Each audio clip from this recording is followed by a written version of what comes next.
Thank you. Chairman Valerio, Vice Chair Dumais, and honorable committee members, my name is Jeanne Smoot, and I'm the Senior Policy Counsel with the Tahirih Justice Center.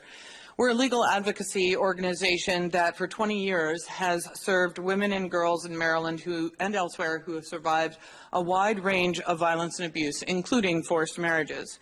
A national survey we conducted in 2011 identified thousands of forced marriage cases all around the U.S. involving both adults and minors, and we've now worked on hundreds of these cases ourselves. Forced marriages, which can entail physical violence, threats, emotional and economic coercion, and a host of other tactics to get the victim to submit, is a real and serious problem, but it is often hidden from view. Our work with survivors has shown us too well how vulnerable children in particular are and how limited their options are to protect themselves. So I'm pleased to speak today in strong support of House Bill 799 to end marriage under age 18 in Maryland. This bill takes a clear and straightforward step to ensure that individuals can marry only at an age when they are legally empowered to give their full and free consent and to navigate that marriage on an equal legal footing with their spouse, or are able instead to prevent a marriage that they do not want. Some may think that if the marriage is voluntary, it does not pose a risk. Others may presume that a pregnant teen is better off married. But to the contrary, all the research actually points in the opposite direction. It indicates that teen mothers, for a number of reasons, are better off long-term if they do not marry, and getting married under age 18 in general increases insecurity, instability, economic dependence, and vulnerability to violence. Maryland's current laws, as we've just heard, have turned a blind eye to all these child protection concerns for far too long. And in fact, I would argue that they make it truly easy to force and coerce a child to marry. Among other flaws, the exceptions based on parental consent can hide parental coercion. The exception based on pregnancy can conceal that the pregnancy was a result of rape.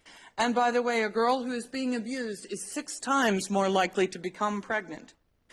The fact that all underage marriage licenses go before a clerk effectively means that Maryland right now rubber stamps cases of children marrying instead of ratcheting up its guard. Some may refer to these elements in current law as sufficient protections, but we see them as gaping loopholes that can be manipulated and exploited, and that really at present Maryland has no effective safeguards to protect children from potentially lifelong harm in the guise of marriage. So you've heard the statistics, they're alarming. We don't know all the many stories behind those stats, but our own cases have shown us that a girl who is not yet 18 can feel powerless to prevent a forced marriage and can be plunged into despair and danger. Like one Maryland case where a report was made to CPS and they did nothing. Or another case in which an abusive parent told a girl she had to marry a man twice her age right then and could not come home if she refused. So I'd like to try to give you a gut sense of what we see, and frankly, it's a pit-of-the-stomach sense, the kinds of particular obstacles that girls like these face when they try to advocate for themselves. I'd like you to imagine that you're a 16-year-old girl. I want you to put yourself in her shoes. Let's say you don't want to get married, but that's what your parents have insisted is going to happen, and very soon. Maybe there's trouble at home, never enough money, and they think getting you out of the house is part of the solution. Maybe you've gotten pregnant, or maybe they found out you're having sex, or maybe it's your family's tradition to marry young, and unless you do too, the someone your parents choose, you'll be kicked out and considered dead to them.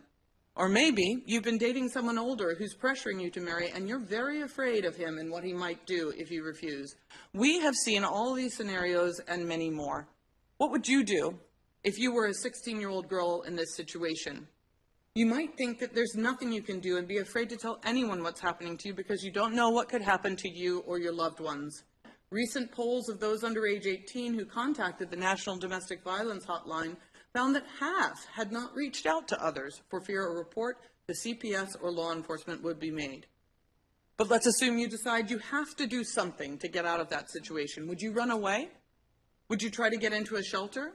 A shelter in Maryland would probably tell you they can't take you in because they aren't licensed to house children, or that they'd be legally required to get your parents' consent within 24 hours, or that they don't have space, or that anyway their shelter isn't meant for someone in your situation.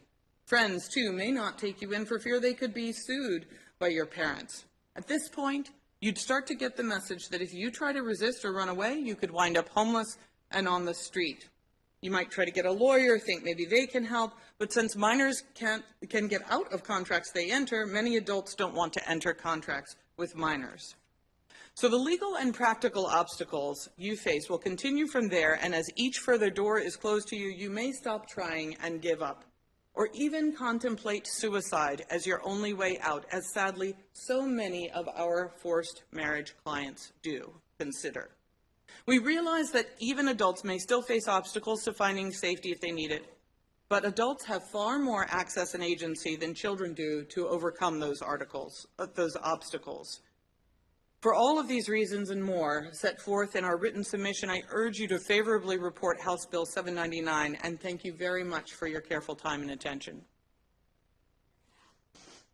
Thank you for your testimony, and I certainly understand the issue you're trying to address. Just wanted to address the Women's Law Center of Maryland that does oppose this bill, and to possibly bring up at least 2 cases of unintended consequences and your thoughts on how to handle that. One in which I do see somewhat often, 17-year-old freshmen in college wanting to marry their 19-year-old boyfriend. Also, a 17-year-old possibly in high school whose 18-year-old boyfriend is in the military and is getting ready to get deployed, and they tend to want to get married before that happens. The Maryland Law Center talks about the idea that other states have looked at raising the age of marriageability. Their concern is that those jurisdictions have some sort of statute in place where the minors can be emancipated, and their thought is that if Maryland has that in place, that would make it more palatable. Have you thought about that in terms of some sort of amendment or addressing that?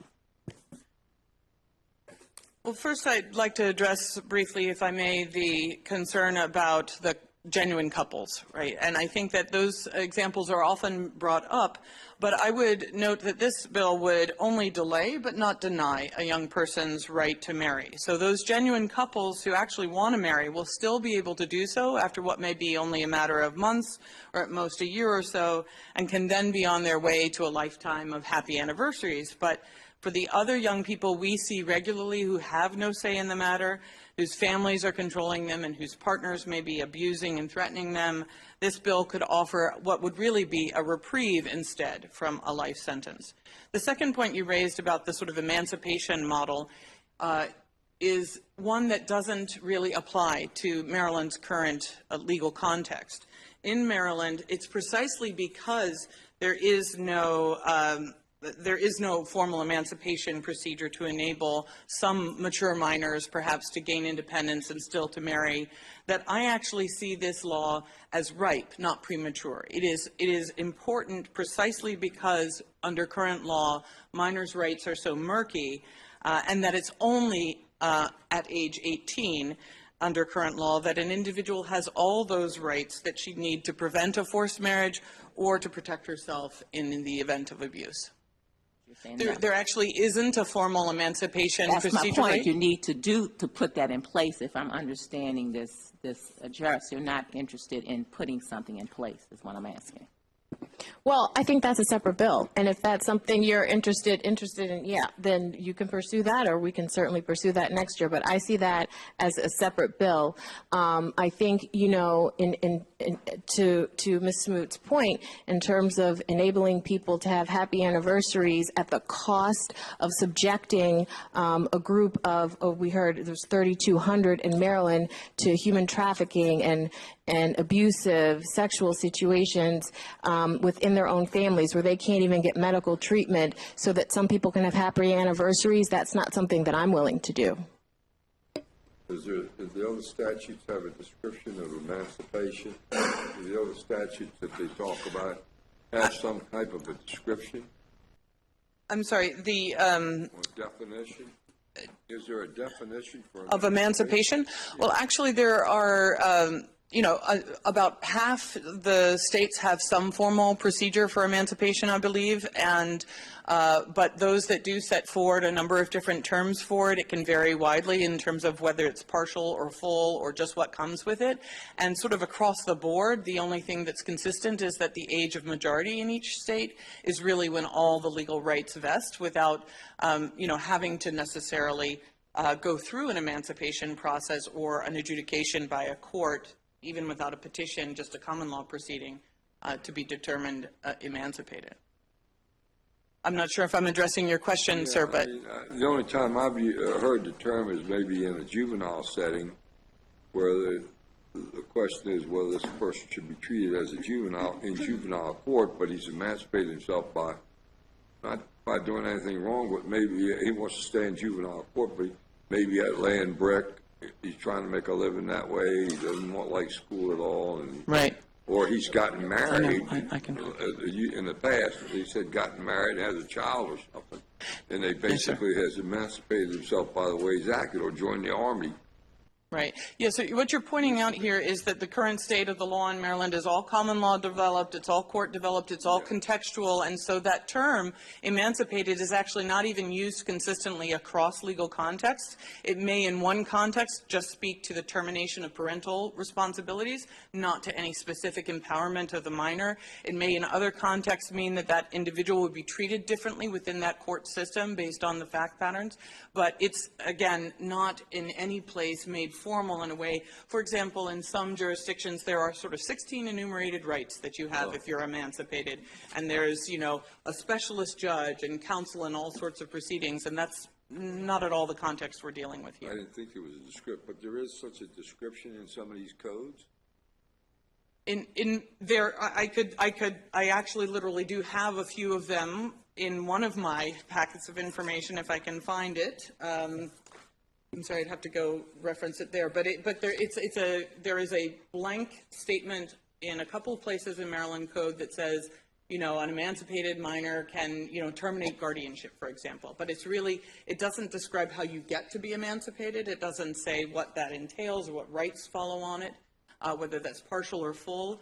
And the legal references and the discussion I've had before with the Attorney General's office and others have indicated that as a matter of case law, it's very fact-dependent and completely determined by a court in each instance, not something that you can kind of walk around with ahead of time to get access to all those services that I mentioned before. All right. Thank you very much. Any other questions? Thank you very much.